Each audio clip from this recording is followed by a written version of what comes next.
que tiene en el pecho, le deben dar su pregunta y después al final se les vamos a dar el disertante para que conteste la que el tiempo nos permite.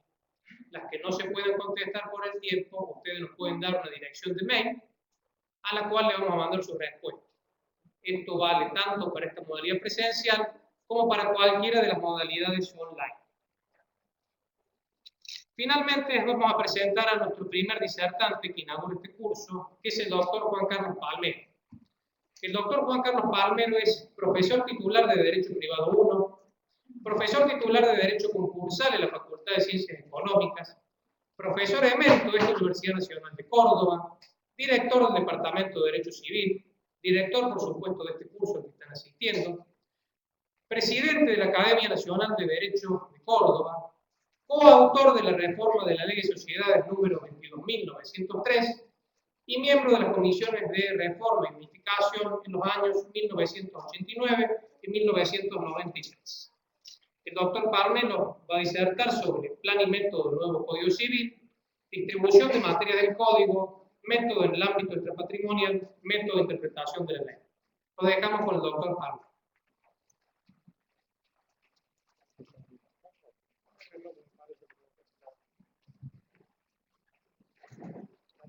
Bueno,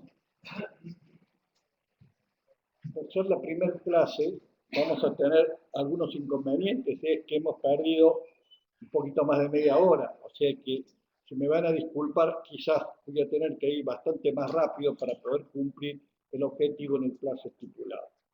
Quiero hacer algunas aclaraciones previas, y es que no me voy a referir, la finalidad de las exposiciones van a ser esencialmente prácticas, de comparación del código con su fuente del código actual. Y vamos a tratar de que sea lo más práctica y operativo posible, de forma tal de que los operadores puedan estar rápidamente, ubicarse rápidamente en las situaciones existentes. No nos vamos a ocupar de cuestiones científicas profundas, porque creo que eso es materia de análisis en otra oportunidad. Tampoco vamos a introducirnos en debates que formaban parte de la discusión actual del Código Civil. Hay artículos que se fundan prácticamente en la doctrina y jurisprudencia anterior y no vale la pena desarrollarlo porque eso ya está a la mano de cualquiera y sería perder tiempo para nuestro objetivo. Y por último, no vamos a formular críticas o cuestiones de valoración de las normas, porque eso fue materia de estudio ya cuando hicimos el estudio de anteproyectos. Ahí hubo disparidad de opiniones de todo tipo que se hicieron llegar por la vía correspondiente, por las instancias que eran del caso. Hicimos llegar la opinión de esta universidad y de las personas, de los profesores individualmente, de modo de manera que hoy estamos frente al código y hoy el que debe hablar es el nuevo código. Voy a recordar solamente aquella anécdota famosa de Rafael García, que el 1 de marzo de 1871 preguntó al Consejo Directivo de la Facultad de Derecho qué tenía que enseñar y le dijeron: enseñe el Código Civil. Nosotros, ¿qué tenemos que hacer en este caso? Enseñar el Código Civil que nos va a regir. Está, y esto es lo que vamos a tratar de hacer de la manera más rápida posible. Con estas observaciones iniciales empezaremos a hacer lo que yo he llamado una introducción al estudio del nuevo Código Civil y Comercial. Esto quiere decir cuáles son las herramientas que debe tener un operador para acercarse, a introducirse o empezar a considerar y a profundizar las distintas situaciones que le plantea el nuevo Código. 3 son las cosas que hay que tener en cuenta cuando se va a estudiar el nuevo Código. Lo primero es los fundamentos del Código Civil Comercial. Los fundamentos es lo que expuso la comisión redactora, y ustedes lo van a encontrar en la parte final de cualquier código, es, diríamos, la parte donde se dan las explicaciones de la nota de elevación, de la culminación del anteproyecto. El segundo aspecto que es fundamental es la metodología. Siempre que hay un código que es un cuerpo sistemático y cerrado de leyes, corresponde preguntarnos acerca de cuáles son los criterios que llevaron a la organización de estas leyes, que es corazón, el alma, de lo que va a ser después la profundización hermenéutica de los distintos artes. Y por último, vamos a ver el título preliminar, que en este caso, en particular, el título preliminar tiene una importancia decisiva para la comprensión e integración de todo el código. Esto es una novedad técnica, si se quiere, aunque está en el código español. Sin embargo, por la manera, la técnica utilizada, el título preliminar va a ser permanentemente considerado por el operador, permanentemente regresado, y creo que es uno de los grandes aciertos de la metodología efectuada a este respecto, porque va a producir un acercamiento de los grandes principios a las soluciones en particular. Por esta introducción, entonces, pasaremos a ver los fundamentos. Cuando lo primero que dice el documento suscrito por los doctores Ricardo Lorenzetti, Elena Sainton de Nolasco y Aida Tenenbaum de Carlucci, que se detalla tanto el método como los principios que inspiran. Es decir, se ocupa de explicar las razones que según su criterio justifican el cambio. Y esto no es nada menor, porque en el cambio está la justificación de una serie de normas que son las que precisamente va a haber que interpretar. A mí me parece que los fundamentos en este caso tienen una importancia primordial, porque la falta de notas al pie, como tenía el viejo código, que las notas eran el camino hacia el acceso a la fuente, no le quita al intérprete toda otra posibilidad de acceder a los elementos que se tuvieron en cuenta al momento de sancionar esa norma. Por eso que los fundamentos van a venir a llenar este vacío de la falta de notas.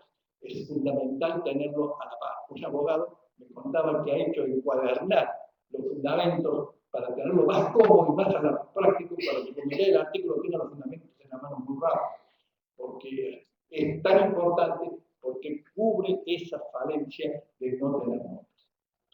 Y por último, debemos decir que los fundamentos van a ocupar, especialmente en el primer momento de los accesos del código, la falta de una doctrina y jurisprudencia consolidada. No nos olvidemos que las leyes no son solo lo que están escritos, sino todo el bagaje cultural que gira debajo de una ley que está expresada por doctrina, por jurisprudencia, por comentarios. Todo eso, al ser nuevo, evidentemente va a faltar, y entonces estos fundamentos van a venir a cubrir en alguna medida eso en el efecto inmediato. Después, seguramente, esto va a ser llenado.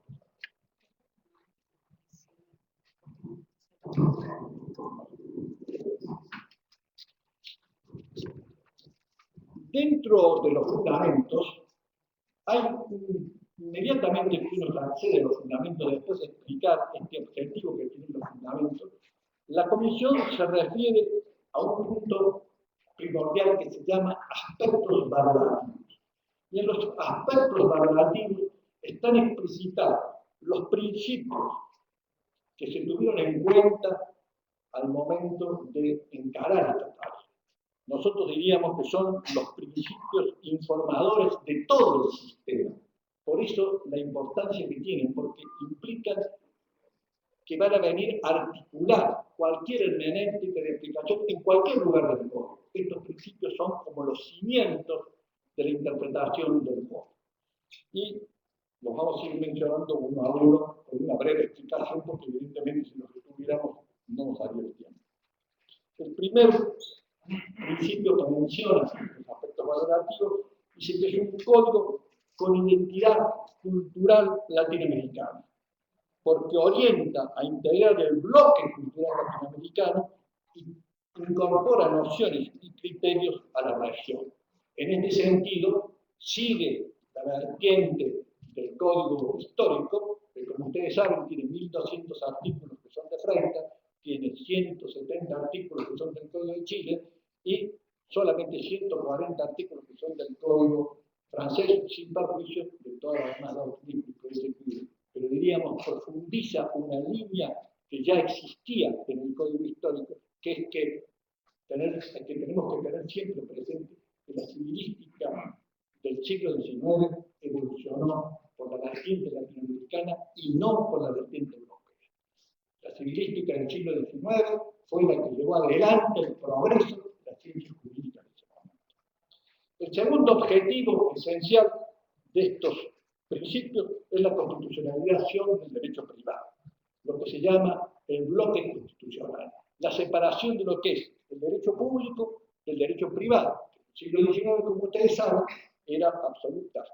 Es decir, el derecho privado estaba perfectamente circunscrito en sus objetivos sobre los aspectos patrimoniales y los valores esenciales se llevaban a la Constitución, no para tenerlos en menor significación, sino precisamente para protegerlos con mayor sentido.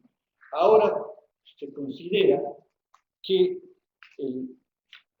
hay que efectuar una unión, un acercamiento de la Constitución y el bloque constitucional, que son los tratados de derechos humanos donde la Argentina ha sido parte, porque implica una reconstrucción de coherencia del sistema de derecho. Y constituye, acá viene una parte muy importante, constituye el espíritu informador de todo el sistema. Es decir, la constitucionalización del derecho privado, al acercar la Constitución a la ley y traer incluso el texto expreso de la Constitución a la norma escrita, hace que la conexión entre el espíritu de la Constitución y el Código Civil esté más próxima. Era sabido que antes de esta situación las normas constitucionales eran de operación directa, pero aquí se traslada por un efecto, en cierto sentido, para lograr una mayor aproximación de los valores que están en juego en esta situación. Se dice que es el código de igualdad, porque se cambia una igualdad abstracta del hombre en general por una igualdad real en miras a introducir una ética de los vulnerables.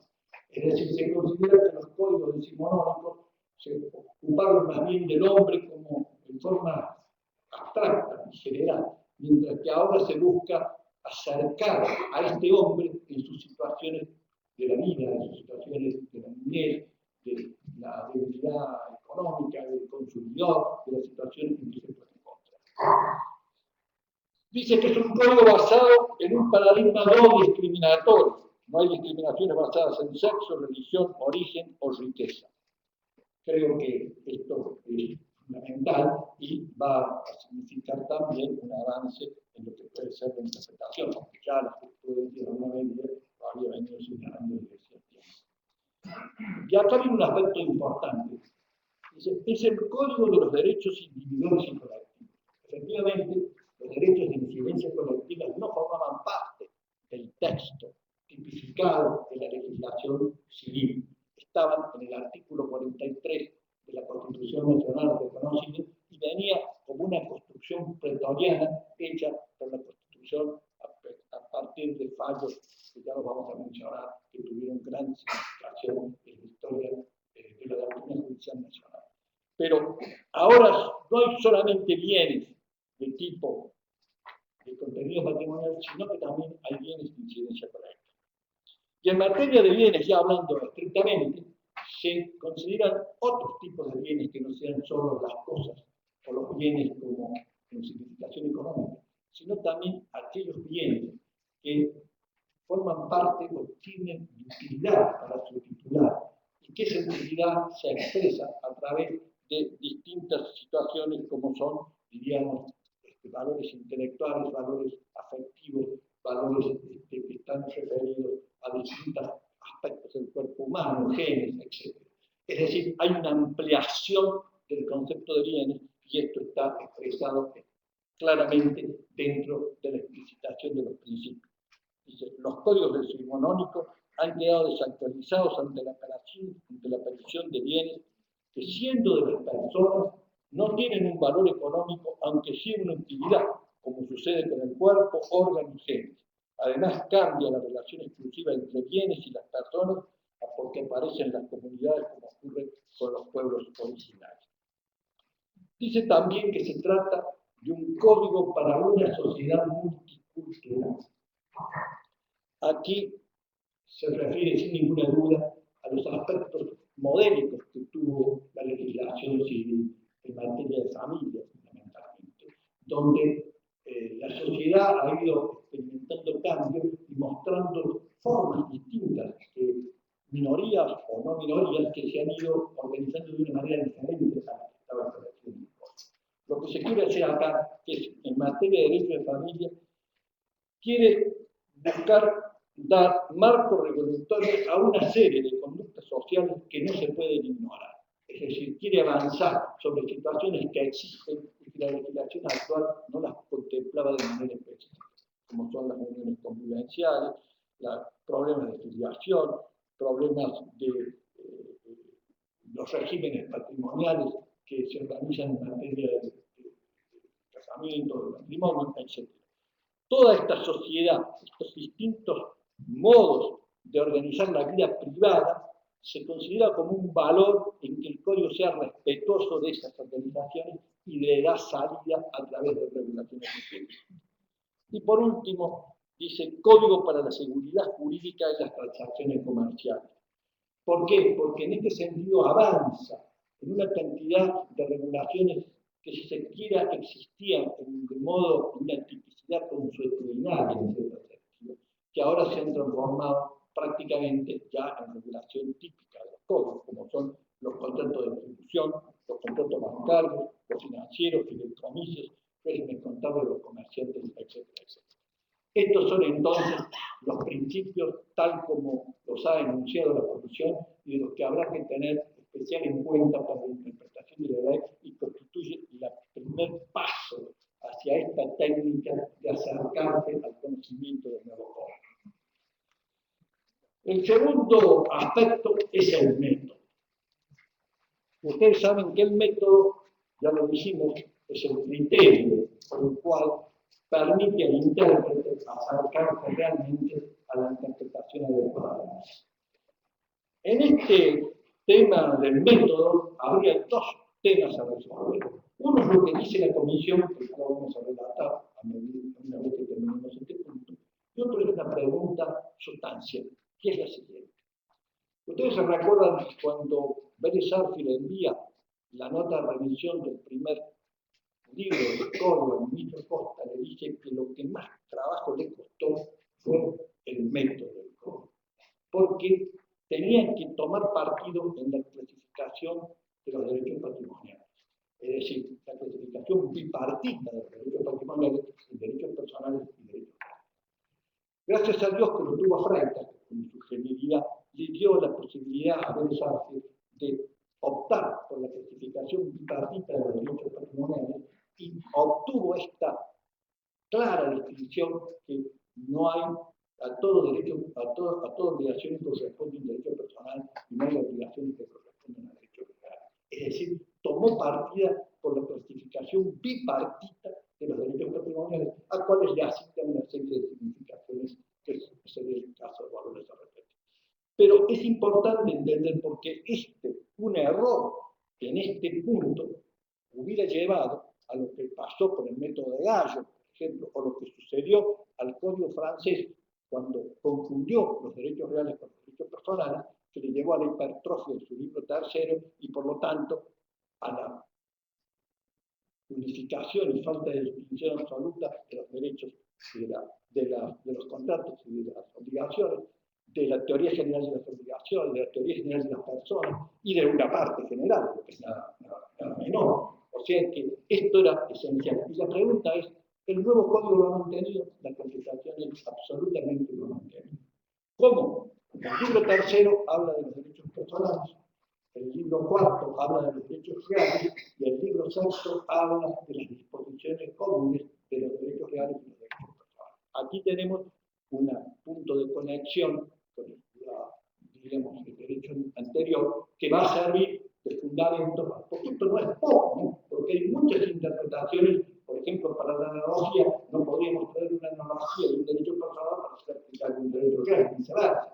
Con lo cual, evidentemente, esta disposición es muy importante. El nuevo código ha mantenido en este sentido la ministra.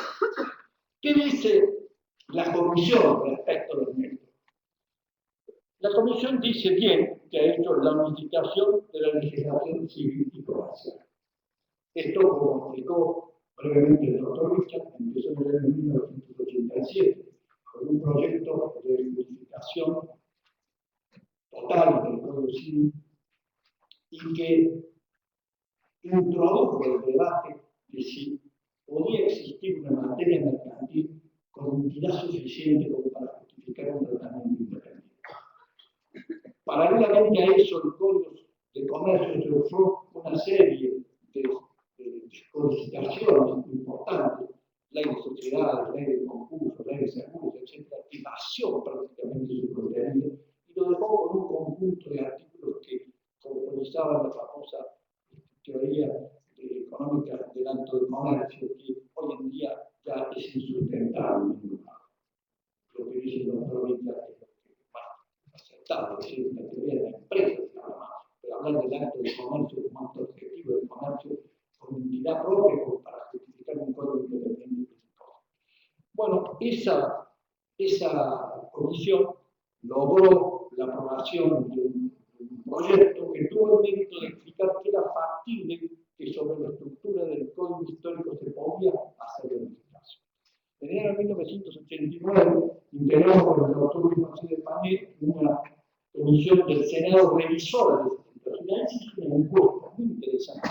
Esa encuesta a todos los operadores del derecho del país se les preguntó si estaban de acuerdo con la modificación.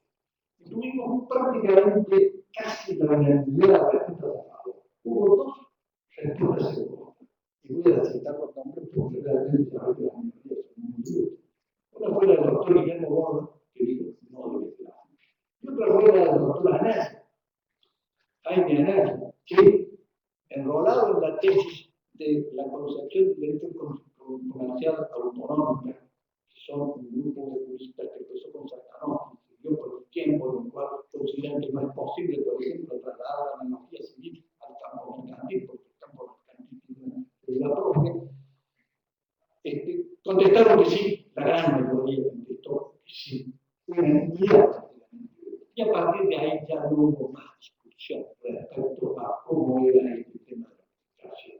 La doctrina se fue consolidando, hubo en el 93, hubo la llamada Comisión Federal, que es un proyecto con correcciones que se habían hecho desde el 87. Paralelamente, la Secretaría de Justicia nombró la comisión que también tenía el objetivo, la unificación, y hasta ahí todos iban sobre el método, sobre la metodología de la comercio.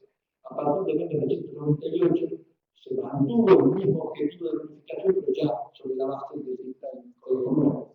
Y este código último, nuevo, lleva la unificación también por el mismo sistema y reconoce, esto es muy importante, en muchísimas oportunidades que tiene como fuente directa de su artículo el proyecto de 1998, que lamentablemente no es muy conocido por el 1998, pero no está de más tenerlo a la mano, porque hay muchísimos artículos que reenvían al proyecto de 1998. El segundo punto que dice es que introduce un título preliminar. Esto es fundamental, porque algún comentarista ha dicho que se trata de un ordenamiento de conceptos. Tiene razón, porque cuando en un lugar se colocan prácticamente todo lo que hace a las fuentes de la aplicación del derecho, al ejercicio, al modo de ejercicio de los derechos, a los grandes principios rectores de la vida del derecho civil y a la materia del objeto de los derechos, prácticamente estamos tratando toda la base de interpretación de derechos. Entonces, este título preliminar es fundamental tenerlo en cuenta. Y dice, voy a parafrasear acá a la comisión, dice, se trata de un ordenamiento de conceptos porque establece un orden hermenéutico para conducir al intérprete en el sentido y finalidad de la legislación.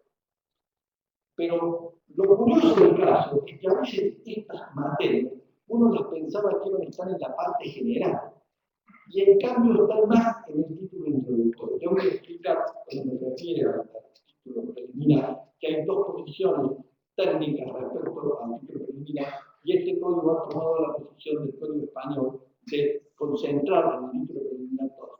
Me parece adecuado esto, porque realmente hay un manejo más práctico y no disperso que de los principios generales que si bien estaban muchísimo, existían, pero al estar dispersos y ubicados a lo mejor en espacios diferentes, podrían dar una significación de una disminución de la centralidad que debe tener el derecho privado respecto de sus grandes principios de valores.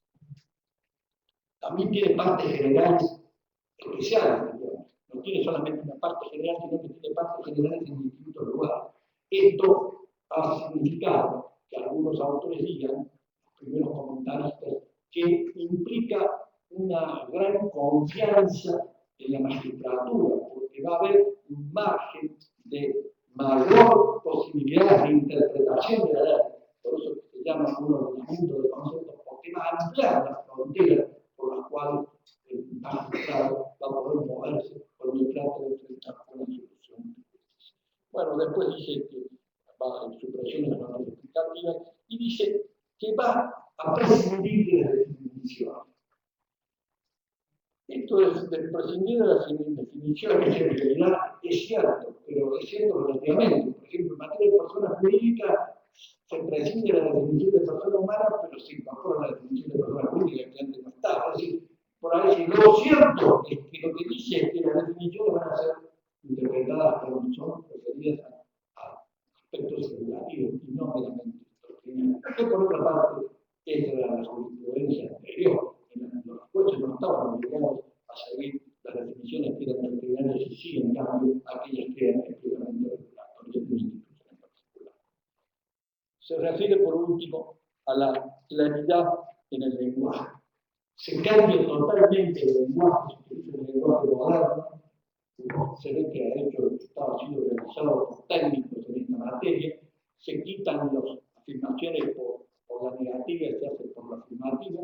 Se trata de utilizar palabras de uso común por el significado que tiene o el significado jurídico que le ha dado la jurisprudencia y la doctrina durante este tiempo, y cuando se invaden cuestiones técnicas, por ejemplo, pongamos el tema de la fertilización asistida, evidentemente se tendrá que utilizar las palabras técnicas médicas, pero diríamos, en lo posible se quiere de que la lectura de la legislación esté al alcance del pueblo, es decir, esté al alcance de cualquier persona que pueda entenderlo, sin necesidad de un lenguaje muy aplicado o complicado en su significación. Con esto terminamos entonces los temas metodológicos y pasamos al título preliminar. Este es, sin ninguna duda, el corazón del nuevo código, y es el que hay que prestarle toda la atención del caso. Dice, lo primero que se plantea los fundamentos es qué necesidad hay de hacer un título preliminar. Y aquí aparecen dos posiciones. La posición del Código de Brasil y la posición del Código de España. El Código de Brasil dice, no hace falta hacer título preliminar. El mismo Código de Bell no le da tanta significación a los títulos preliminares.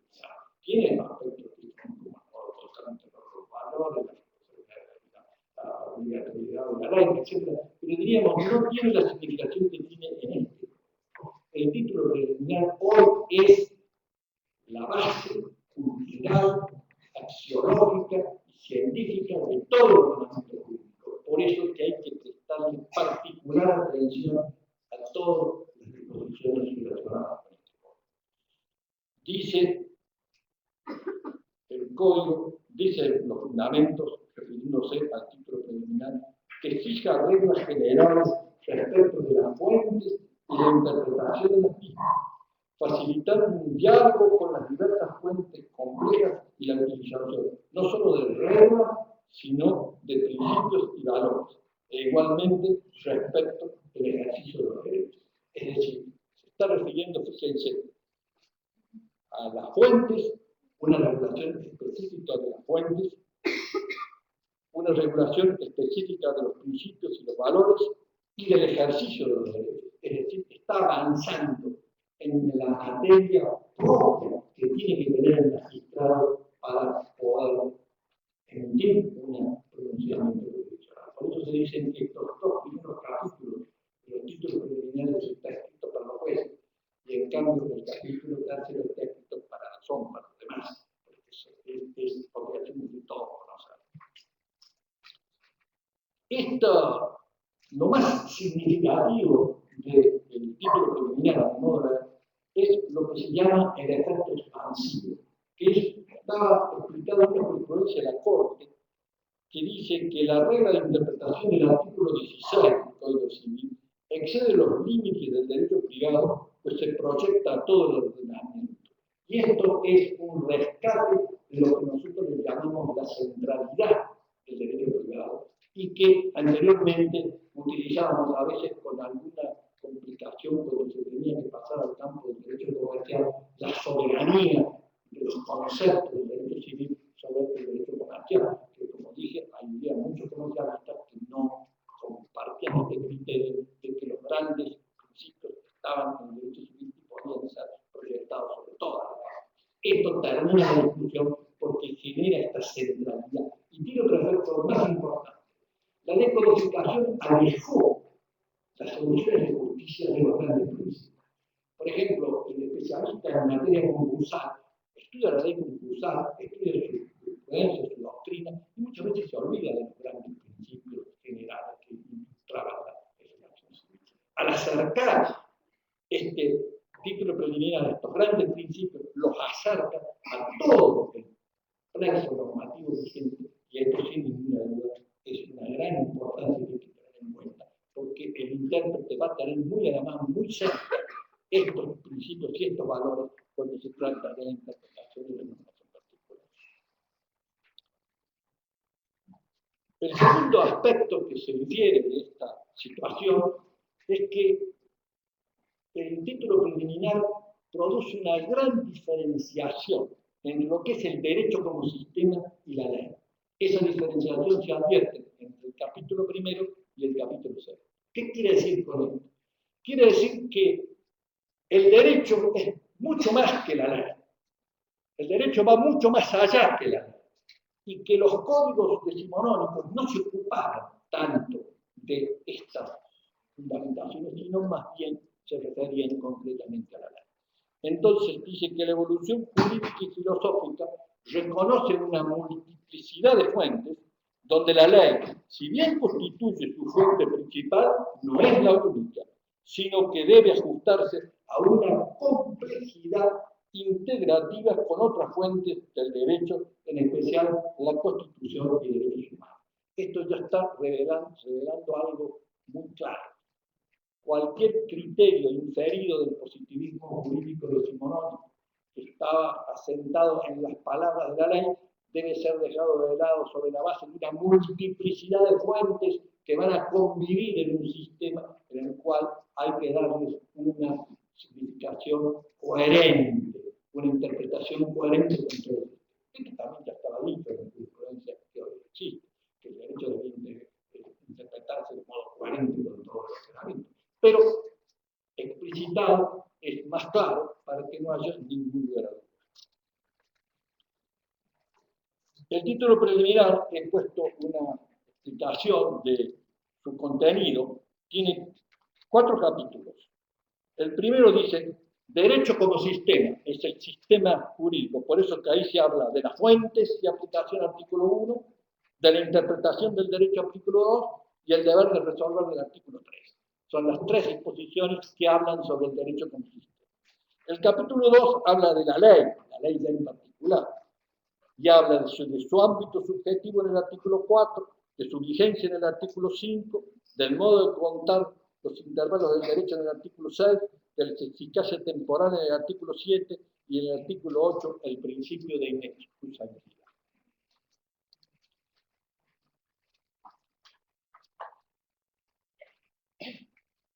El capítulo 3, en cambio, ya se ocupa para el ejercicio de los derechos. Estos 2 capítulos, dice un autor que comenta ya el código, está escrito para los jueces, mientras que el ejercicio de los derechos está para todos los ciudadanos, porque todos los ciudadanos deben saber el modo y la forma como se ejercen los derechos en particular. Y aquí está el artículo 9 que habla del principio de buena fe, el artículo 10 que habla de abuso de derechos, el artículo 11 abuso de posición dominante, el 12 orden público y fraude de la ley, el 13 renuncia de los derechos, el 14 derechos individuales y presidencia colectiva. Y en el capítulo 4 habla de derechos y bienes, titularidad de derechos en el artículo 15, bienes y cosas en el artículo 16, en el artículo 17 derechos sobre el cuerpo humano y en el artículo 18, derechos a las comunidades indígenas. Acá yo he hecho un cuadrito para empezar a analizar el capítulo primero del título preliminar. Entramos ya, diríamos, de lleno a lo que es la legislación, en particular del nuevo código. Fíjense, he puesto con negrita los aspectos que son importantes tener en cuenta. Dice el artículo primero del nuevo Código Civil y Comercial. Fuentes y aplicación. Los casos que este código rige deben ser resueltos según las leyes que resulten aplicables conforme con la Constitución Nacional y los tratados de derechos humanos en los que la República sea parte. A tal efecto se tendrá en cuenta la finalidad de la norma. Los usos, prácticas y costumbres son vinculantes cuando las leyes o los interesados se refieren a ellos o en situaciones no regladas legalmente, siempre que no sean contrarios a derecho. Lo que hemos puesto en negrita es lo que es nuevo, diríamos, respecto de lo que está existente, porque si ustedes ven a continuación, la concordancia está dada por el artículo 1 del Código Civil Comercial, que dice que las leyes son obligatorias para todos los que habitan el territorio de la República, sean ciudadanos extranjeros, beneficiados o transeúntes. El 16, que es, si una cuestión civil no puede resolverse ni por las palabras ni por el espíritu de la ley, se atenderá a los principios de leyes análogas, y si aún la cuestión fuese dudosa, se resolverá por los principios generales del derecho, teniendo en consideración las circunstancias del caso. El 17 dice, los usos y costumbres no pueden ser derechos, sino cuando las leyes se refieren a ellos, o en situaciones no reguladas legalmente. Estos artículos están subsumidos en este artículo que hemos resuelto. Y cuidado, acá hay una cosa importante a tener en cuenta. Al suprimirse los dos códigos, se suprimen también en los títulos preliminares del Código de Comercio. En el título preliminar del Código de Comercio había una disposición, en la segunda, que no era muy importante a los efectos de tener en cuenta, y que el Código lo ha reflejado, y ya vamos a explicar cómo. Dice el título preliminar del Código, las convenciones particulares pueden derogar la ley. La naturaleza de los actos autoriza al juez a indagar si es de la esencia del acto referirse a la costumbre para dar a los contratos y a los hechos el efecto que deben tener según la voluntad presunta de las partes. ¿Cuál es el fundamento de este artículo primero? Fuentes y aplicación. El propósito, dice la Comisión, no es fijar una definición de derecho, no es el propósito de la Comisión explicitar todo lo que puede girar en torno al aspecto filosófico de lo que es derecho y su contenido, sino fijar reglas claras para la decisión. Se establecen fuentes y el requisito de razonabilidad como estándar del control judicial. Aquí se está considerando que el Código actual no tenía una regulación específica sobre fuentes, no se había ocupado del derecho como sistema y había dado una preponderancia a la ley como base de todas las resoluciones jurídicas. Aquí está buscando correr las fronteras de lo que puede ser la exégesis para ir a una interpretación más sistemática, más integrativa, más global del sistema jurídico en su integridad. Cuando vamos a ver entonces cuáles son las fuentes que quedan en pie, por supuesto que lo primero es la ley, obviamente, se considera como una fuente primordial, porque del contrario los jueces fallarían según sus conciencias. Obviamente que la ley pasa a ser el primer paso, es lo que se llama el principio filológico, o la interpretación gramatical de la ley. Cuando las palabras de la ley resuelven el caso, la interpretación se debe, porque es muy fácil hacer el recorrido lógico de la sentencia. Pero agrega y reconoce como fuente específica del derecho la Constitución y los tratados. Y dice, se reenvía a la Constitución y los tratados, y para lo cual hacen pie en un fallo del actual Suprema Corte de Justicia de la Nación, que dice, la invalidación de una norma constituye la última ratio del orden jurídico, por lo que solo será pronunciada cuando no haya otra forma alguna de integrar la norma acorde con la legislación superior. Quiere decir que lo que se está buscando acá nuevamente es acercar el derecho público con el derecho privado, para que no solo no haya una fractura respecto de la metodología, de la normas, sino también una integración del espíritu de ambas situaciones, entendiendo que la reforma de 1994, al incorporar por el artículo 65, inciso 22, todo ese bloque constitucional de tratado, trajo una serie de principios y valores que deben incorporarse a la hermenéutica del sistema de derecho para lograr una visión completa y no solamente quedarse en el ámbito del ejercicio de la ley. En realidad, la regulación le da valor respecto a la costumbre que tenía que regular de manera especial. No se introducen demasiadas modificaciones, porque se reconocen las costumbres cuando está referida por la ley y se reconoce también el valor de la costumbre frente a la ley, es decir, a falta de ley, la costumbre evidentemente puede ser integrativa de esa situación. Pero utilizo otro término que no es significativo, no vinculante. Lo que es significativo es que agregó la palabra práctica, que no estaba en el código. Si ustedes hacen la comparación con el artículo respectivo, van a ver que no dice prácticas. ¿Y por qué dice prácticas? Porque al unificarse el derecho civil con el derecho comercial, hay una cantidad de prácticas mercantiles que creo que esto amplía, diríamos, el campo de interpretación que puede tener. El último punto que quedaría para terminar este artículo primero es que hay una omisión, hay una modificación que sufrió el anteproyecto respecto de la ley. En el anteproyecto había un segundo párrafo que se refería que se tendrá en cuenta la jurisprudencia en consonancia con las circunstancias del caso.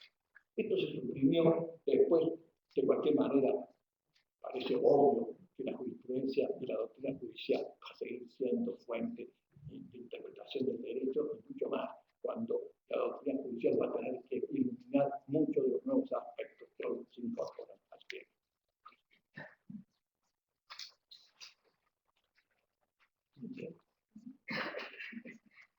Bueno, me dicen que necesitamos un pequeño break de 10 minutos porque hay un problema técnico que tiene que solucionar. O sea que hacemos 10 minutos porque si no, no vamos a llegar ni siquiera a la próxima.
Y eso se puede hacer.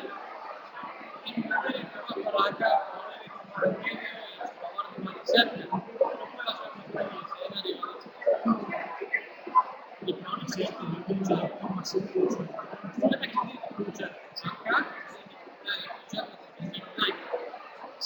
Acá se tiene que escuchar.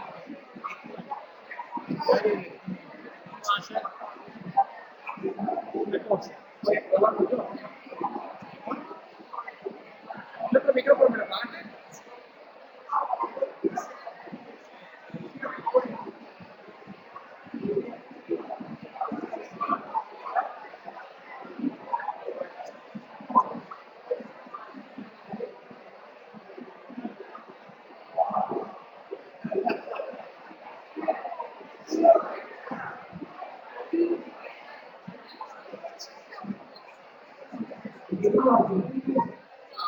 Normalmente tenemos un problema técnico de sonido, que estos micrófonos no están saliendo bien del exterior.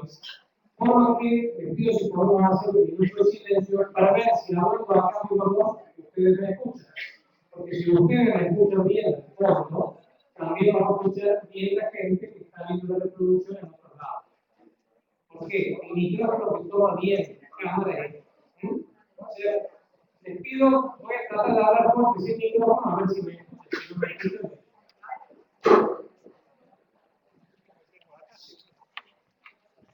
¿Me escuchan al fondo o no? Sí. ¿Así fuerte me escuchan? Sí, pero si ¿en silencio? Vamos a ver si movemos y lo ponemos más lejos. Vamos a ver.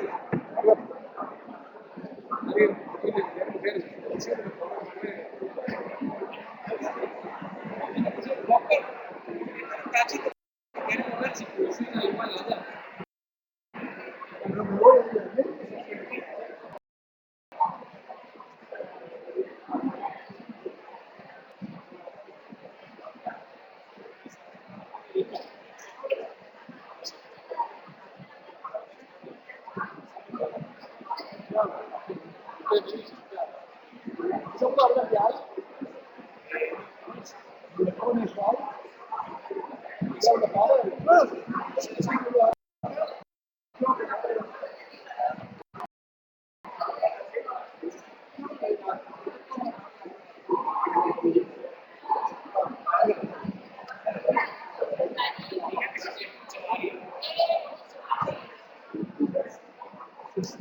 Ahí está. Mira. No se moleste, doctor, ahí tan cerca.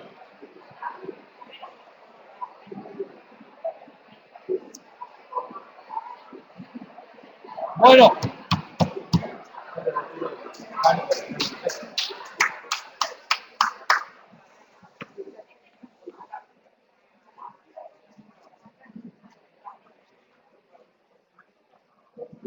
Voy a tener que hablar más fuerte, pero entendemos que el problema ha sido superado, porque por este micrófono se escucha en todas las salas y por ese micrófono no se escuchaba en todas las salas. Y esta es la dificultad.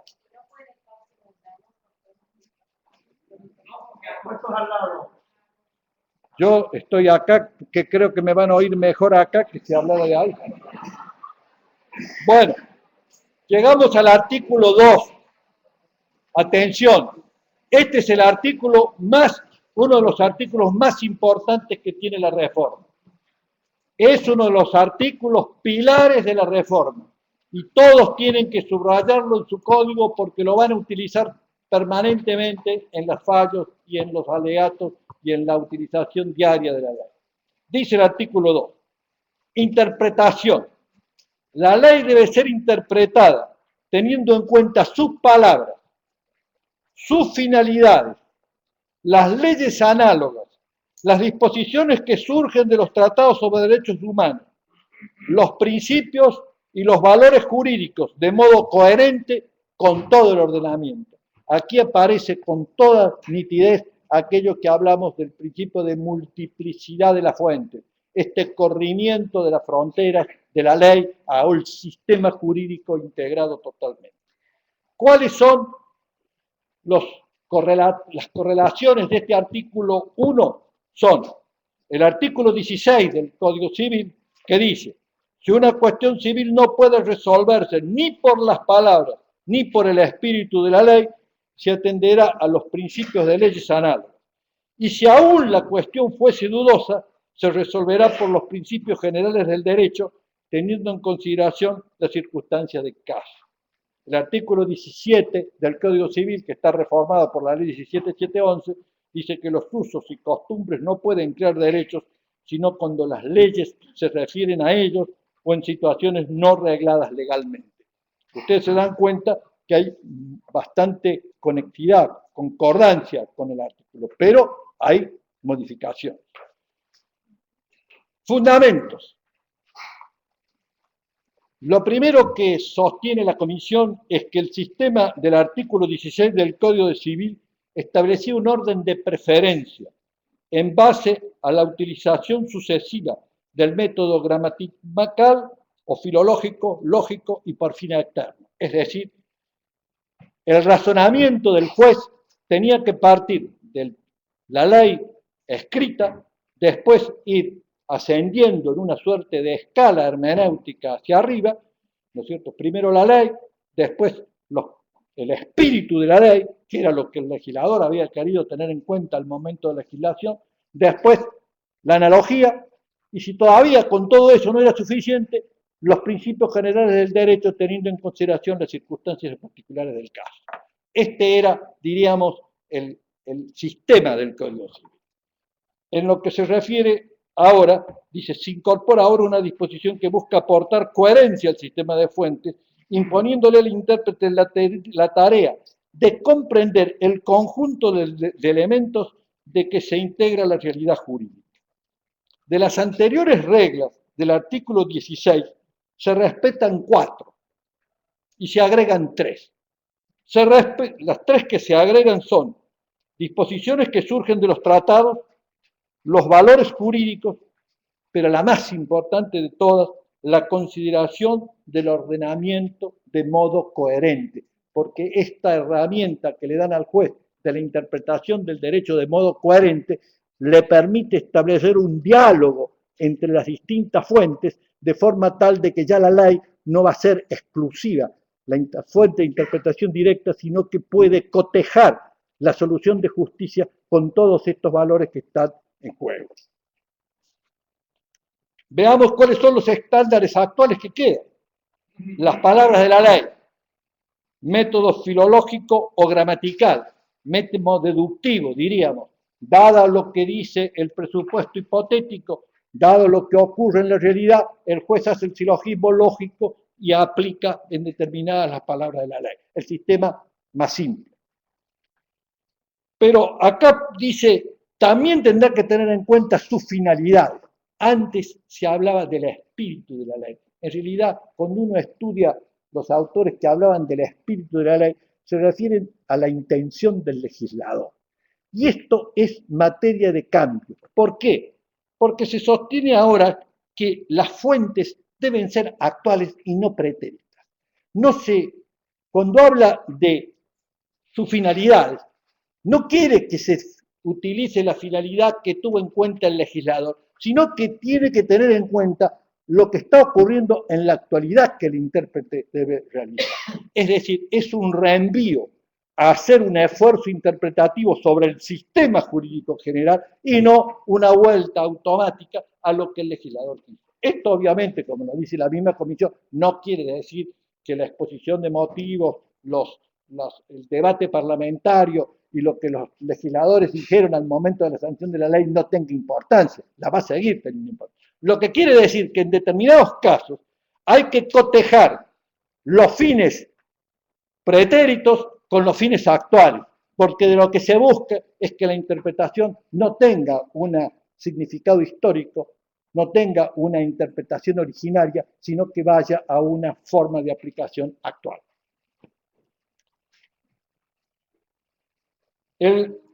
La tercer estándar a tener en cuenta son las normas análogas.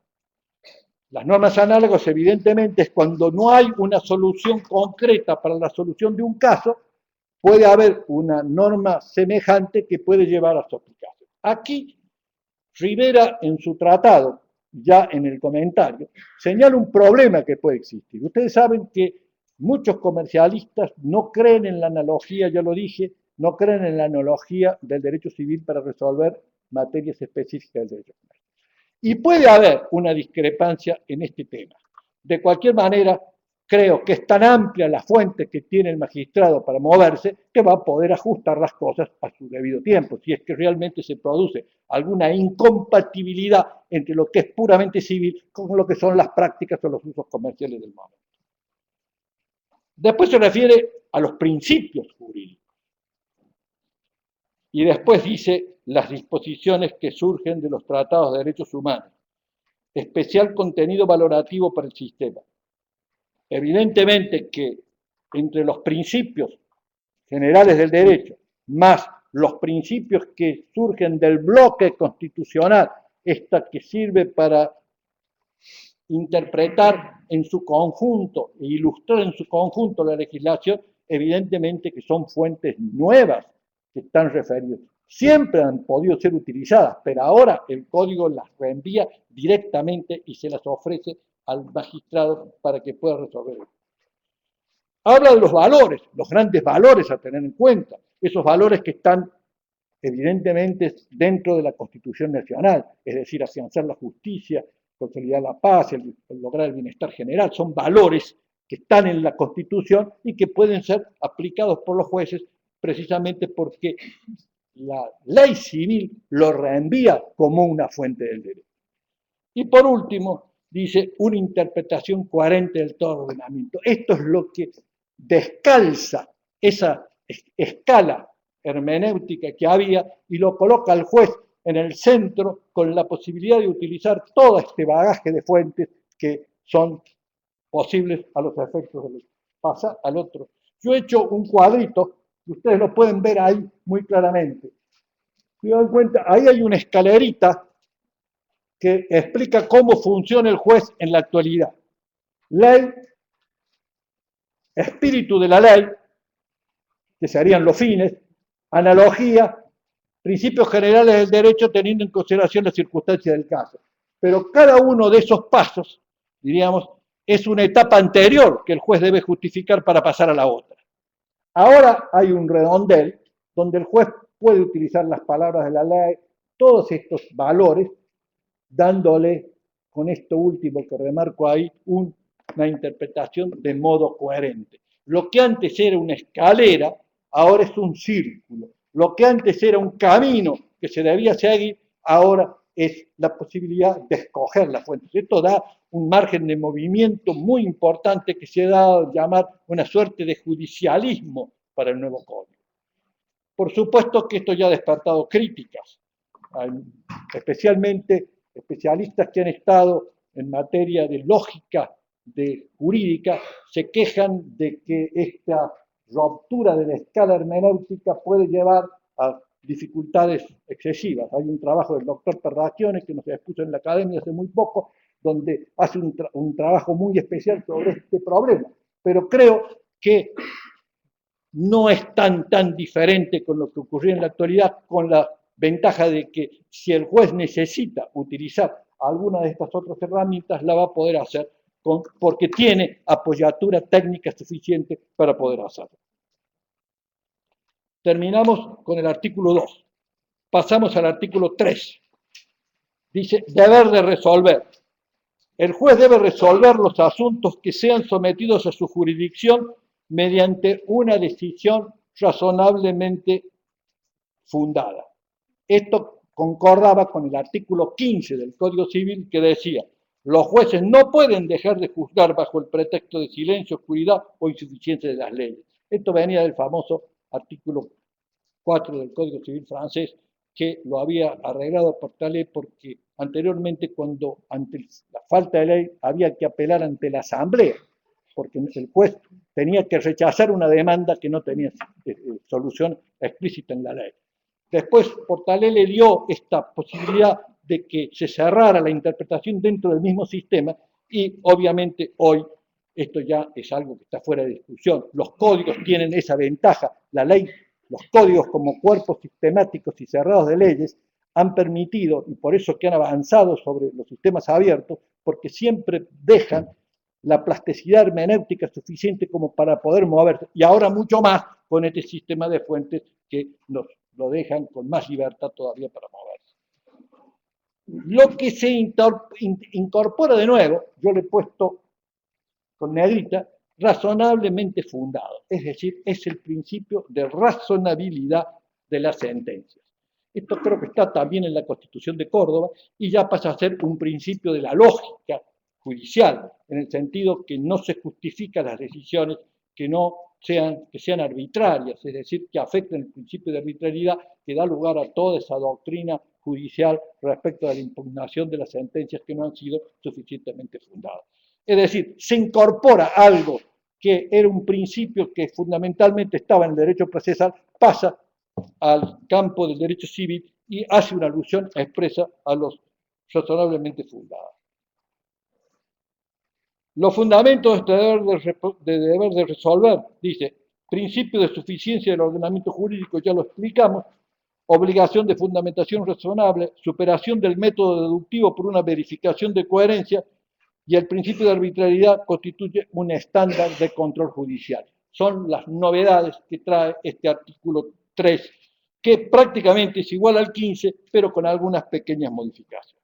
Y con esto terminamos el capítulo primero, que estaba referido al sistema de derecho. Ahora pasamos a la ley directamente, que tiene en el artículo 4 el ámbito subjetivo, en el artículo 5 la vigencia, en el artículo 6 los modos de contar los intervalos de derecho, en el artículo 7 la eficacia temporal y en el artículo 8 el principio de inexcusabilidad del error de derecho. El ámbito subjetivo, artículo 4, dice el Código actual, dice el Código Civil y Comercial. Las leyes son obligatorias para todos los que habitan el territorio de la República, sean ciudadanos o extranjeros, residentes, domiciliados o transeúntes, sin perjuicio de lo dispuesto en las leyes especiales.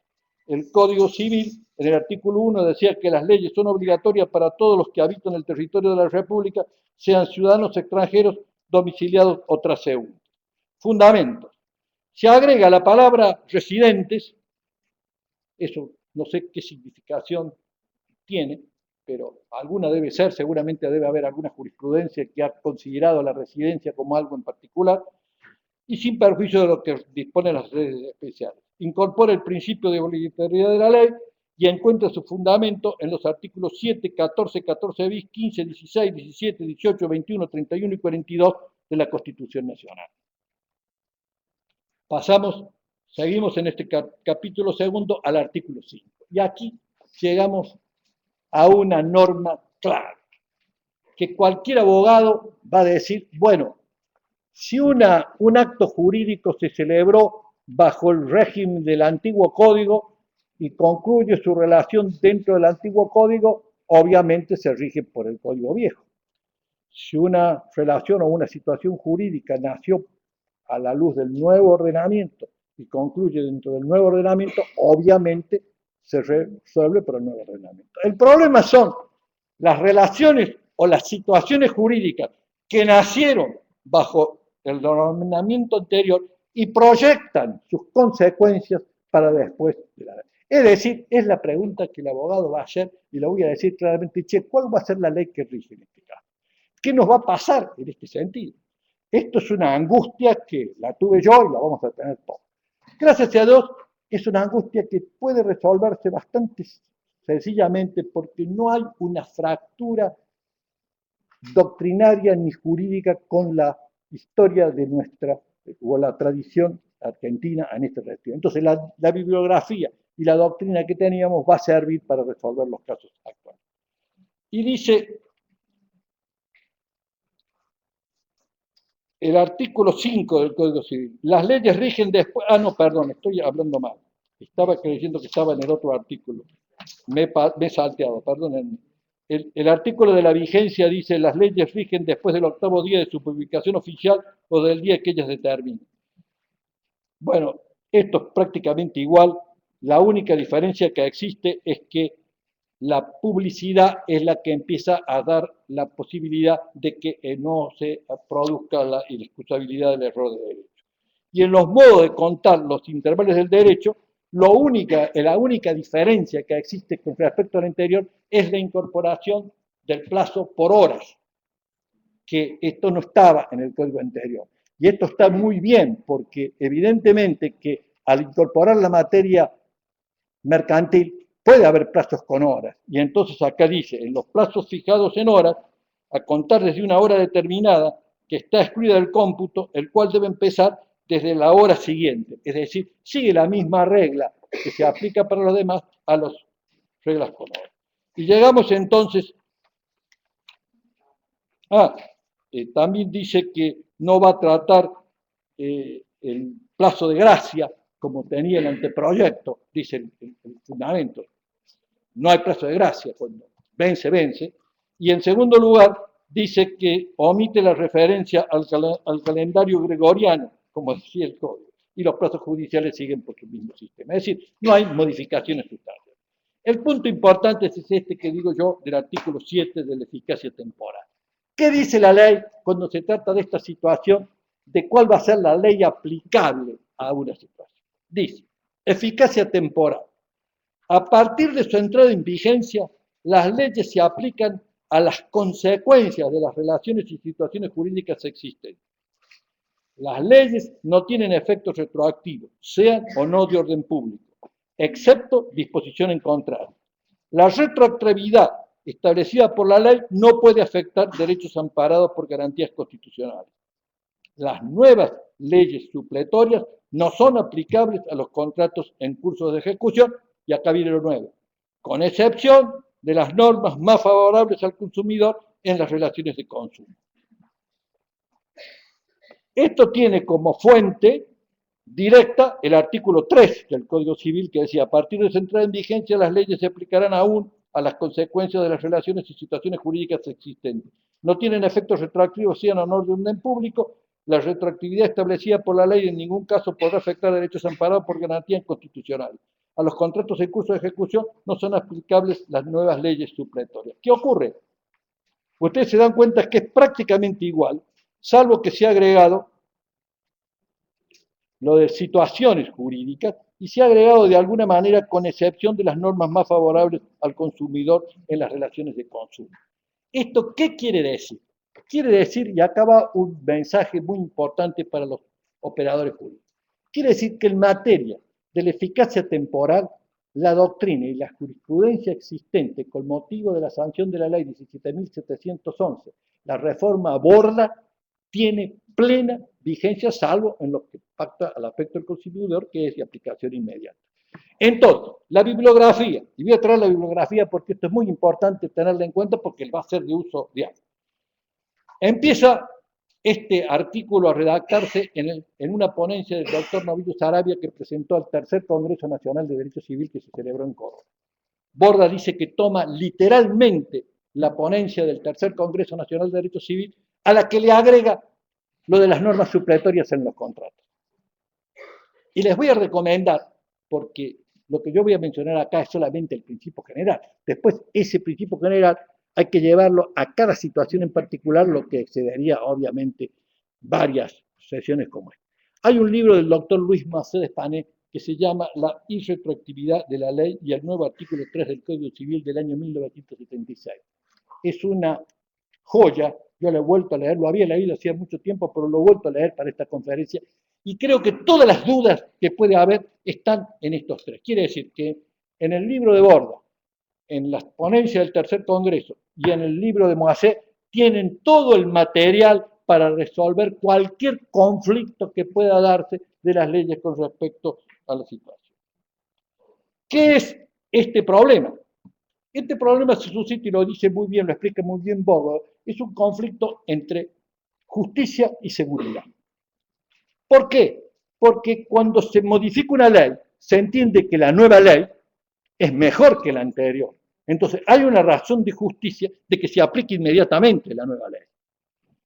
Pero al mismo tiempo tiene que compatibilizarse con otro valor, que es la seguridad. Si yo celebré un acto jurídico o me encuentro inmerso en una situación que estuvo reglada por una legislación, no me la pueden cambiar sustancialmente.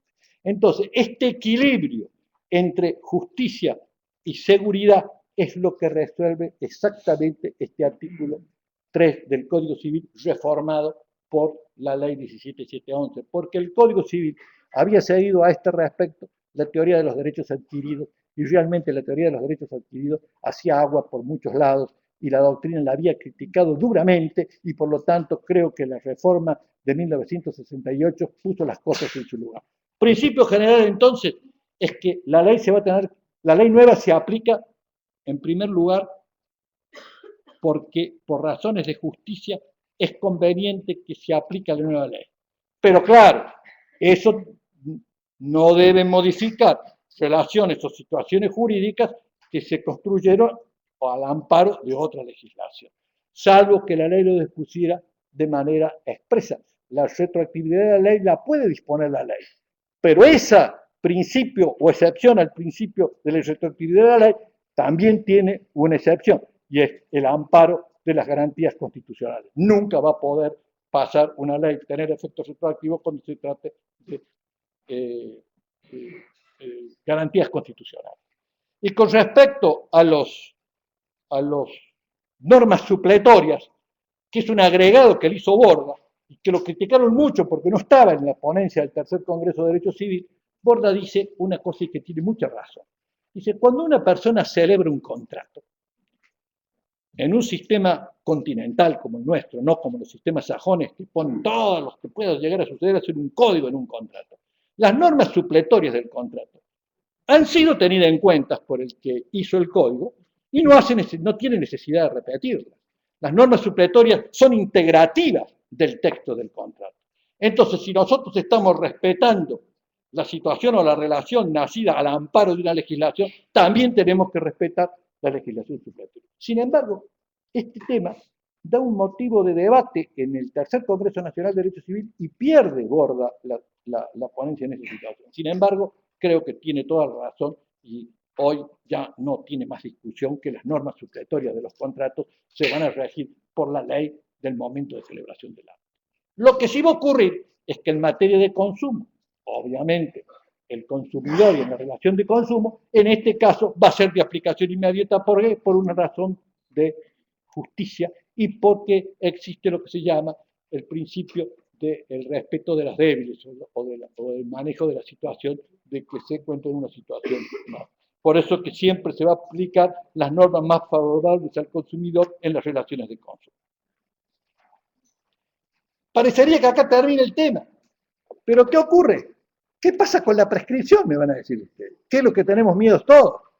La prescripción es terrible, porque la prescripción es lo que nos puede pasar a los abogados, que se nos puede vencer una situación. ¿Cómo se va a aplicar las prescripciones en curso? Acá tienen que poner una concordancia en su código. Del artículo 7, poner concordancia con el 2537 del nuevo Código Civil. ¿Por qué? Porque están íntimamente vinculadas. Y dice el 2537, los plazos de prescripción en curso al momento de entrada en vigencia de una nueva ley se rigen por la ley anterior. Sin embargo, si por esa ley se requiere mayor tiempo que el que fijan las nuevas, quedan cumplidas una vez que transcurre el tiempo designado por las nuevas leyes, contando desde el día de su vigencia, excepto que el plazo fijado por la ley antigua finalice antes que el nuevo plazo contado a partir de la vigencia de la nueva ley, en cuyo caso se mantiene el de la ley anterior. Atención con esa agregada. Y atención al primero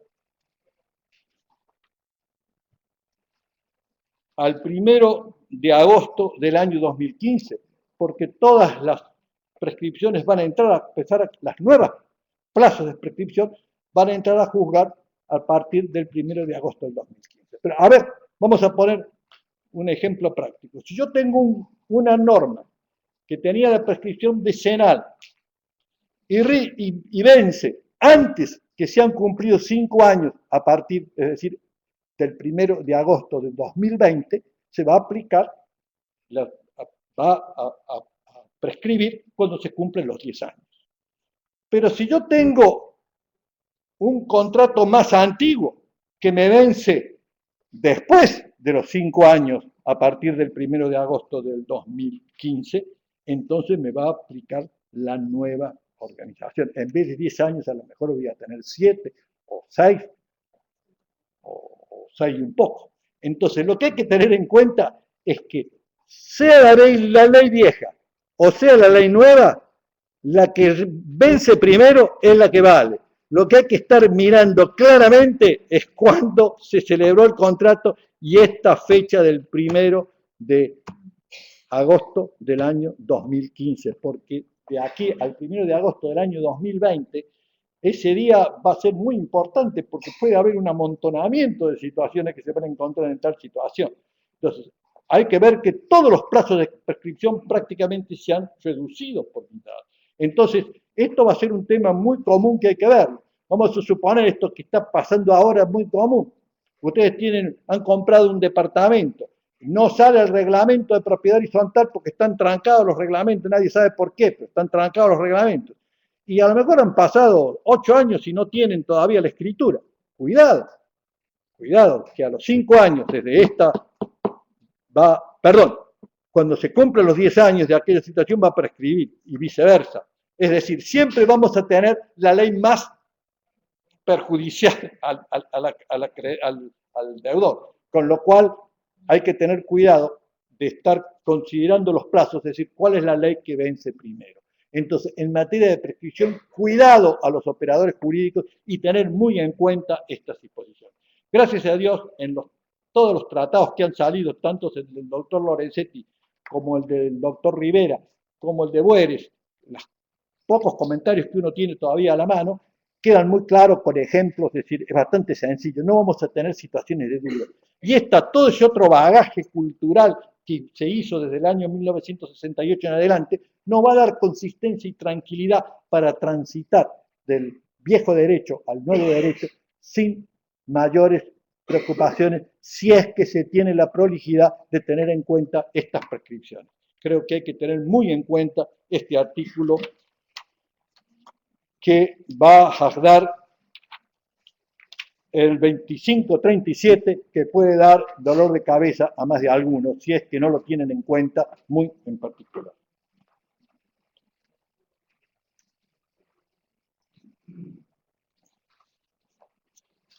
Y para terminar este capítulo segundo, tenemos el principio de inexcusabilidad de la ley. Dice el artículo 8 del Código Civil, el principio de inexcusabilidad. La ignorancia de las leyes no sirve de excusa para su cumplimiento si la excepción no está autorizada por el ordenamiento jurídico. Aquí acuérdense las clases de nuestro querido profesor, doctor José Buterer, cuando hablaba de la contradicción que se planteaba entre el artículo 20 y el artículo 923, y decía, ¿hay excepciones o no hay excepciones al principio de inexcusabilidad del error de derecho? Bueno, ¿se acuerdan que las excepciones eran el pago indebido del 784, la residibilidad de las transacciones del 858, o la poseedora de buena fe del 3428? Esas eran las excepciones al principio general, y se discutía si eran excepciones o eran en realidad situaciones de enriquecimiento sin causa. Se terminó la discusión. Hoy no hay más antinomia del 923. El 923 ha triunfado en la nueva ley y las excepciones que existen al principio de inexcusabilidad del error de derecho están abiertas por la ley y estarán en cada lugar donde expresamente la contemple. Yo he encontrado, por ejemplo, que en el pago indebido el equivalente al 784 es el 1797 y el equivalente al 858 es el 1647B. Las que he encontrado, pero habrá seguramente más. Lo que quiero decir es que aquella contradicción de si existían o no excepciones ha terminado el debate y ahora hay excepciones cuando las dispone la ley. Con esto tendríamos que entrar al capítulo tercero del título preliminar. Este capítulo tercero del título preliminar, como dijimos, no está dirigido a los jueces, sino que está dirigido a las personas en particular, porque hace al ejercicio de los derechos. Son los grandes principios que marcan cómo se ejerce un derecho subjetivo. Y está buena fe, abuso de derecho, abuso de posición dominante, orden público, fraude a la ley, renuncia y derechos individuales y de incidencia colectiva. Aspecto metodológico. Se ha traspasado al título preliminar todos estos preceptos que estaban dispersos por el código. Por ejemplo, si estábamos hablando de abuso de derecho, era el 1071. Si hablábamos de la buena fe, era el 1198. ¿Por qué? Porque al haber sido agregados a un código que originariamente no los tenía, fueron siendo ubicados en lugares no sistemáticos, diríamos. Lo que no le quitaba, por cierto, generalidad, obviamente, la jurisprudencia le había dado amplitud, pero de cualquier manera esto es mucho más sistemático porque están juntos, es decir, una persona, cualquier persona que los lee puede tenerlos a su disposición y sabe que estos principios van a tener vigencia en todo el ordenamiento jurídico que puede existir. Entonces, el tratamiento del ejercicio del derecho como una temática específica del nuevo código hay que tenerlo muy en cuenta, familiarizarse. No hay mayores sorpresas, pero hay que familiarizarse en el manejo porque están a la mano y puestos uno al lado del otro. El artículo 9 habla del principio de buena fe. Dice, los derechos deben ser ejercidos de buena fe, punto. Aquí se cambia, por ejemplo, con el proyecto 1998 que se ponía a explicar qué es lo que era buena fe, lealtad, buena fe, apariencia. No, directamente dice buena fe. ¿Por qué? Y está bien, porque la historia de la buena fe, que empieza en el viejo artículo 953 del Código de Vélez, y que después se va ampliando a través del 1198, y con toda la demás bagaje cultural que hay en torno a este principio de corrección del funcionamiento de los comportamientos sociales, basta con decir buena fe, tiene suficiente bagaje cultural y basamento doctrinario, científico y jurisprudencial como para darle vida sin mayores dificultades. Y va a estar, por su ubicación metodológica en el título preliminar, va a tener esta posibilidad de proyectarse sobre todo el ordenamiento. El precedente son el 1198, el 1071 y el 953. Son los tres artículos, diríamos, que sirvieron de base. Alguna gente discutió, criticó, especialmente al principio, se decía que la buena fe incorporada en el 1198 tenía como ámbito solamente la parte contractual, pero eso fue muy rápidamente desmentido y nuestra jurisprudencia fue absolutamente claro que tiene vigencia, sobrevuela sobre todo lo que sea las relaciones de derecho privado. ¿Qué es lo que es la buena fe? Es una norma de corrección, un control de moralidad mediante la optimización de reglas de corrección, es decir, optimización de las formas de conducta de las personas. Y esta optimización puede jugar como principio liminar como un control de sociabilidad. Sus aplicaciones aparecen: buena fe, apariencia, buena fe como lealtad objetiva obviamente, buena fe como estándar o modelo de conducta, cooperación, colaboración, información o deberes secundarios o de conducta. Obviamente que además existen en el código, en el mismo código, una serie de disposiciones que se hacen alusión, pero siempre sobre esta misma base. En el artículo 10 de este mismo capítulo tercero, que se refiere a los ejercicios del derecho, habla del abuso de derecho. Aquí el abuso de derecho viene a estar realmente centrado en el lugar adecuado, porque se había agregado justamente a continuación de la negación del principio. Esto me hace acordar lo que pasaba en el código francés con la sociedad unipersonal, que después de definir el código francés que la sociedad es un contrato entre dos o más personas por las cuales colocan en común bienes y servicios para obtener ganancias o pérdidas, a continuación dice, la sociedad se constituye con un solo socio, es decir, es la negación de lo que dice. Acá era lo mismo, el ejercicio del derecho o el cumplimiento de un derecho no puede constituir en ilícito ningún acto. Eso era algo así como el paradigma del positivismo decimonónico del siglo XIX, que fue la base sobre la cual decía Vélez, si le damos a los jueces la posibilidad de controlar los abusos, van a terminar controlando los usos. Entonces, puso esa norma clarísima. Y a continuación de esa norma, le agrega la reforma de 1968, la ley no ampara el ejercicio abusivo de los derechos. Es decir, estaban una contrapuesta a la otra. Bueno, ¿cómo está redactado actualmente en nuestro nuevo artículo del Código Civil? Prácticamente igual, salvo, ya vamos a ver las pequeñas modificaciones. Dice, abuso de derecho. El ejercicio regular de un derecho propio o el cumplimiento de una obligación legal no puede constituir como ilícito ningún acto. Esto yo le llamo el paradigma del positivismo. Fue el fundamento que permitió que los jueces no entraran a analizar el contenido de los contratos, por ejemplo, o lo que sucedía hasta la reforma de 1968. Y antes de la reforma también con toda la jurisprudencia que le dio entrada al abuso de derecho. Basta ver los trabajos de nuestros primeros juristas cordobeses como Martínez Paz en la Comisión de 1936, donde luchaba por este principio de incorporar el abuso del derecho a la reforma de esa época. Dice, la ley no ampara el ejercicio abusivo de los derechos. Se considera tal el que contraría los fines del ordenamiento jurídico o el que excede los límites impuestos por la buena fe, la moral y las buenas costumbres. Aquí aparece este principio de la fuente originaria y no de la fuente actual y no de la fuente original. En el artículo 1071 dice que contraría los fines que aquella tuvo en miras al reconocerlo. Es decir, está haciendo un reenvío a lo que consideró el legislador al momento de la sanción cuando creó el instituto. Acá dice que contraría los fines del ordenamiento.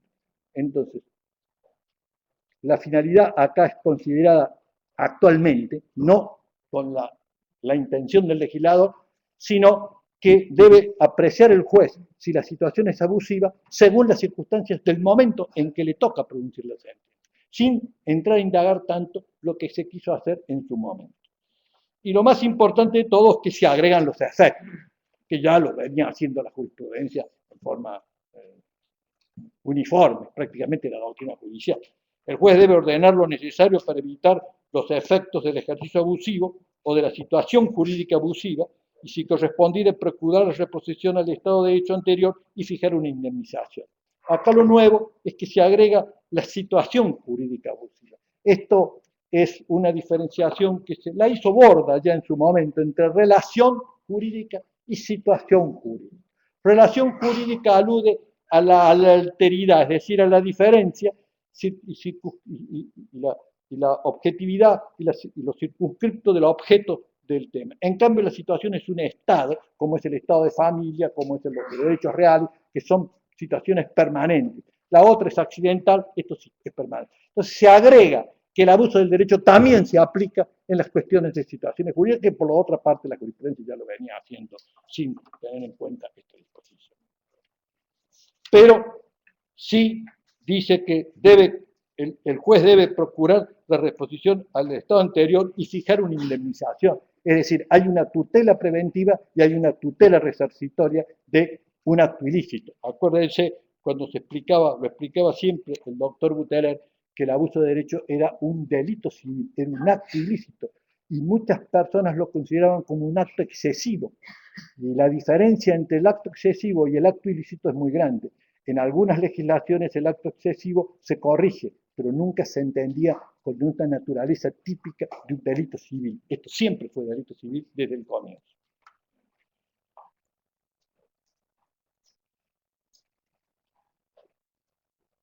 Lo importante es que en el artículo 14 dice, la ley no ampara el ejercicio abusivo de los derechos individuales cuando pueda afectar el ambiente y a los derechos de incidencia colectiva. Acá sí es una cosa importante porque se traslada los principios del abuso del derecho a lo que pueda significar los derechos individuales de incidencia colectiva. Es decir, permite que se pueda apreciar tanto en una como en otra situación cuando se ha dado un práctico abusivo. Pensemos en materia de derecho ambiental, todas las implicancias que puede tener este traslado, que por otra parte ya se aplica, pero de cualquier manera está explicitado en forma expresa. El contenido, los autores dicen que reconoce el principio de relatividad de los derechos. Esto era lo que se dijo en el año 68 cuando se incorporó, y mucho antes cuando se discutía por el abuso de derechos. No hay ningún derecho absoluto. Todos los derechos son relativos y su límite está en el sentido de la finalidad. Cuando alguien utiliza un derecho escondiéndose detrás de la finalidad para perjudicar a otro, evidentemente que está cometiendo un acto disfuncional, una desorbitación, una disfuncionalización del sistema de la mecánica de aplicación en el ejercicio de ese derecho. El acto debe ser contrario a los fines del ordenamiento, no a los fines de lo que se tuvo en mira el legislador al momento de sancionarlo. Ya lo expliqué, que la comparación de la finalidad con el modo y la ponderación del ejercicio debe hacerse sobre el momento actual y no sobre el momento pretérito. Se mantiene prácticamente idéntico el concepto teleológico finalista. Siempre se explicaba que cuando se incorporó en la reforma del 68 este principio, se dijo de que tenía la doble finalidad. Por un lado, se preocupaba de ver el funcionamiento del derecho con relación al fin, pero también era un límite axiológico para situaciones que contrariaban la buena fe, las buenas costumbres o la moral. Es decir, era un límite axiológico al comportamiento de las relaciones particulares. En el Código Nuevo hay una cantidad de normas que reproducen este principio, como en el caso del 480, que se refiere a la retroactividad de la anulación del matrimonio, el 794, morigeración de las penas civiles, el 1011, contratos de larga duración, 1732, apreciación sobre la imposibilidad de cumplimiento, 1740, reparación plena o integral, 1810, fraude o abuso de garantías individuales, 2152, extinción del usufructo y 2593, derecho de retención. Y por cierto, ya explicamos que incorpora tanto la tutela preventiva como la resarcitoria. Vamos al artículo 11. Disculpen que voy ligero porque la hora nos va apretando. El artículo 11 se refiere al abuso de posición dominante. Esto sí es algo nuevo. Cuando yo lo vi, dije, qué raro, porque dice, lo dispuesto en los artículos 9 y 10 se aplica cuando se abuse de una posición dominante en el mercado sin perjuicio de las disposiciones contempladas en las leyes especiales. ¿Cuál es la concordancia de este artículo? Es el artículo 4 de la ley 25.156 de 1999, Ley de Defensa de la Competencia, que lo transcribe casi textualmente. Y también es fuente directa de este artículo el artículo 397 del proyecto de Código Civil de la República Argentina, que habla más o menos en los mismos términos. Lo primero que hay que discutir es su tipicidad autonómica. ¿Por qué se le da tipicidad al abuso de poder dominante? Es una pregunta seria. Porque siempre entendimos que el abuso de posición dominante era una especie dentro del abuso de derecho. Si el legislador lo levanta hermenéuticamente y lo pone al lado del abuso de derecho, quiere decir que hay algo que justifica que tenga que tener un tratamiento autónomo. Entonces la pregunta que sale, o que nos salió inmediatamente a los que iniciábamos este código, ¿qué razones hubo para poner al abuso de poder dominante en una situación igual al abuso del derecho? Porque si era igual el abuso del derecho, podía ser uno de todos esos artículos que mencioné que funcionan como especies o normas de aplicación. Pero si le doy autonomía típica, si le doy jerarquía hermenéutica de principio general del ejercicio de los derechos, ¿qué significación tiene? ¿Tiene algún alcance más? ¿Es que le vamos a dar otro significado? Y el tema no es menor, porque si se le llegara a dar, y lo dice la propia comisión, lo dice claramente la propia comisión, si no lo redujésemos específicamente al mercado, podría llegar a llevar a interpretaciones muy lejanas. Es decir, podría llegar a suceder que siempre en una relación jurídica puede haber alguien que está en una posición dominante respecto de la otra. Y esto le daría una amplitud hermenéutica sumamente peligrosa, sobre todo si puede incorporarse cuestiones ideológicas que pueden trasladarse con este sistema abierto de fuentes, que ya se ha explicado claramente. Entonces, ¿cuál es el sentido de que se puso así? Creo que, a mi modo de ver, se ha querido reforzar la importancia, porque se sostiene fundamentalmente que esto viene del derecho del consumidor.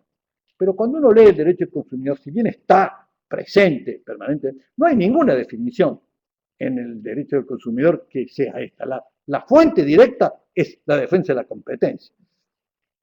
Yo creo que lo que se ha querido acá es reforzar el principio como que es decir, para reforzarle a la relación de consumo, que tiene toda esta implicancia nueva dentro del código, es decir, no nueva y vieja, pero esta implicancia, esta explicitación típica de la relación de consumo en el nuevo ordenamiento, han querido darle esta fuerza de que es un principio general. Pero atención, para mi modo de ver, modestamente, con las propias palabras de la Comisión, me he ocupado de ver exactamente las propias palabras de la Comisión, perderíamos tiempo, pero lo dice claramente, está circunscripta solamente a la posición de mercado, porque si no fuera así, excedería los límites de lo que la Comisión quiso hacer. Quiere decir que esto hay que interpretarlo así, porque obviamente, de lo contrario, implicaría consecuencias que no son deseables, los dice la propia Comisión, no son palabras mías.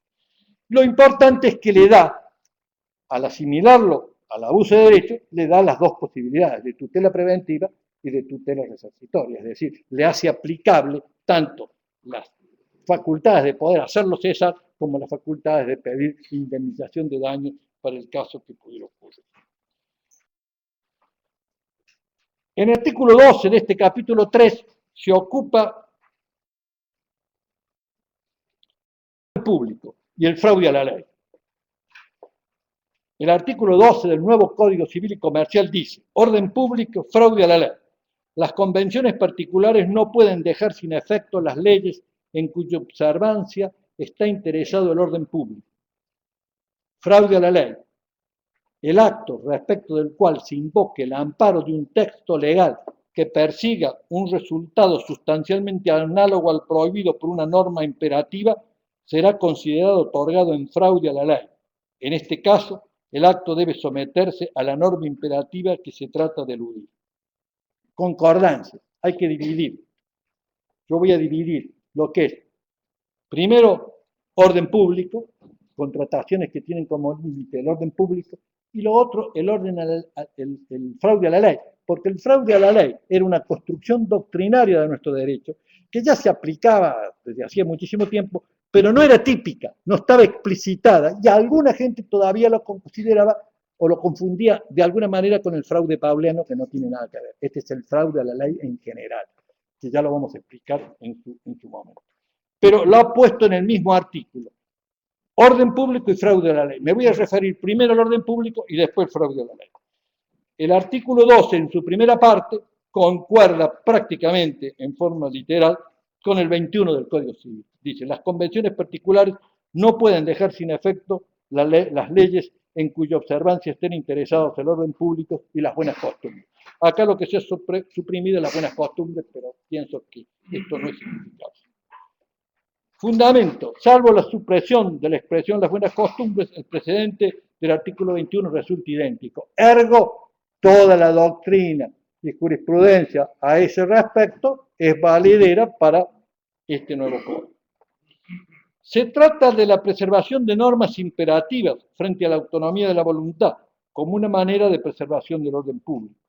También puede adquirir relevancia cuando se refiere al orden público económico, como ocurre con la moneda, el comercio exterior, régimen calmario, impositivo, etc. Con relación al fraude a la ley, se tipifica con autonomía otras figuras análogas, fraude pauliano, respecto de la omisión que tenía el Código Civil sobre este tema.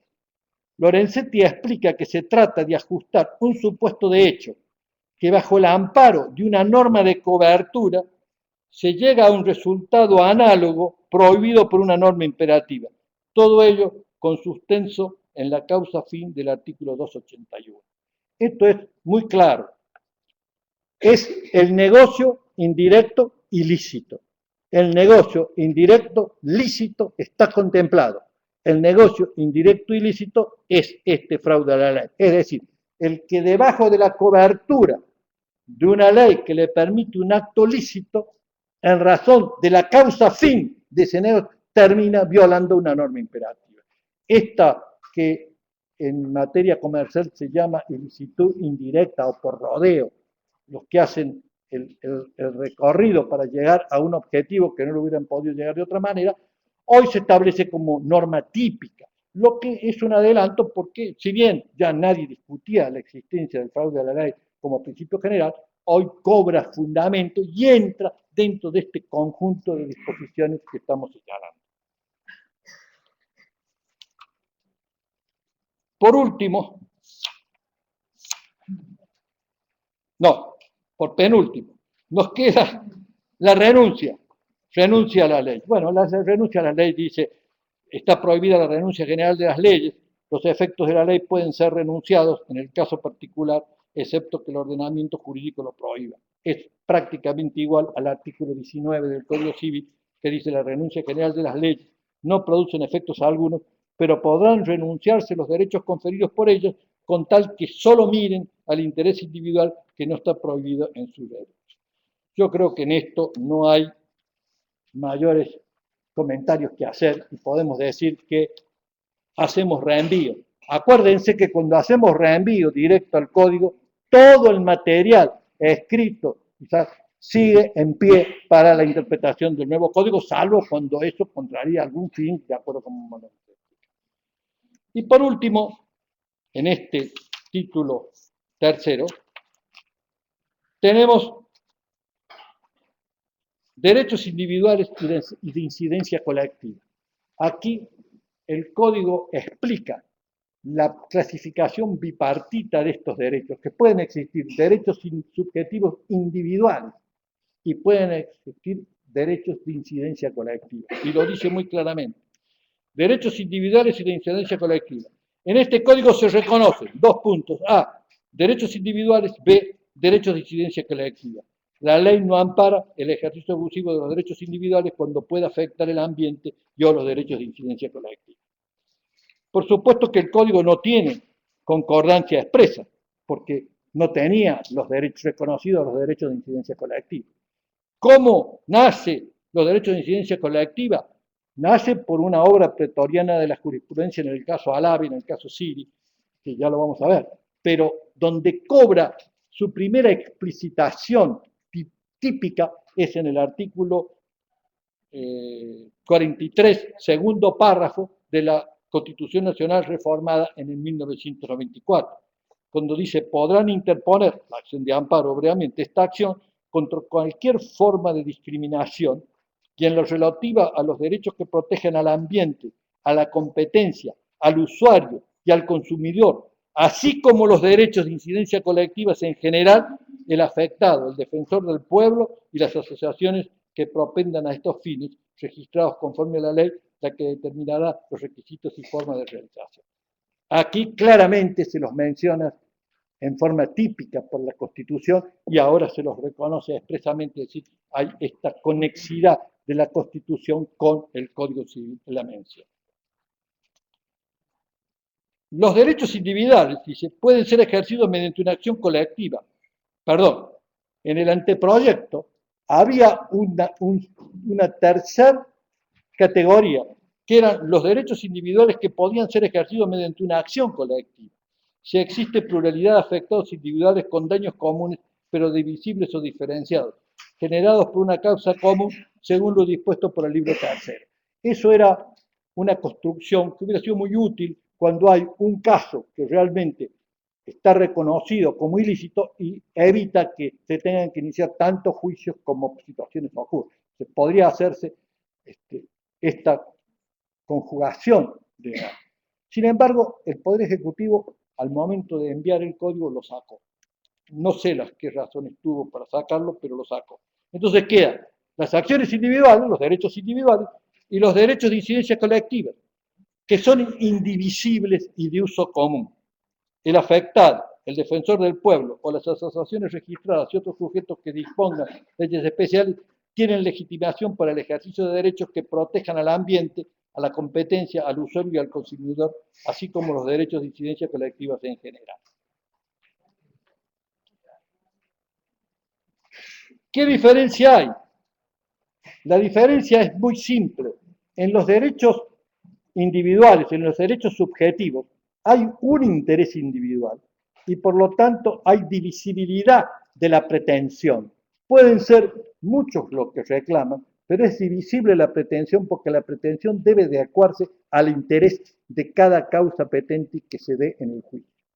En cambio, en los derechos de incidencia colectiva, la incidencia del derecho de incidencia colectiva, el objeto del derecho es un bien social y por lo tanto no es particular de esa persona. Él tiene una legitimación difusa sobre la base de un interés difusa, pero no tiene la posibilidad de transformar eso en una indemnización en favor de él. El ejemplo que pone el doctor Lorenzetti en su libro es una fábrica que larga fluidos venenosos y produce la muerte de varias personas. Cada persona muerta tendría derecho a iniciar una acción reclamando los daños y perjuicios derivados de su fallecimiento. Si fueran muchos, podría ser una acción de incidencia colectiva. Son muchos que tienen la misma pretensión. Pero si como consecuencia de eso se afectó el ambiente, se murieron los pájaros, se cambió el ecosistema, hubo una situación, también puede presentarlo un particular, pero ahí ya no tiene un interés particular, sino que tiene una legitimación difusa general. Este interés difuso es una de las construcciones constitucionales de la Constitución del 94, que venía ya de antes, por supuesto, pero tiene raigambre constitucional. Y con esto terminamos el capítulo tercero. Nos quedaría los derechos y bienes. Yo creo que dada la hora y la actitud, como este tema va a ser desarrollado por la doctora María del Carmen Ceruti, me parece que es suficiente hasta el presente. Recibiría las preguntas que quisieran hacernos y lo voy a dejar porque la doctora Ceruti lo va a explicar seguramente mejor que yo en lo que puede hacer este tema.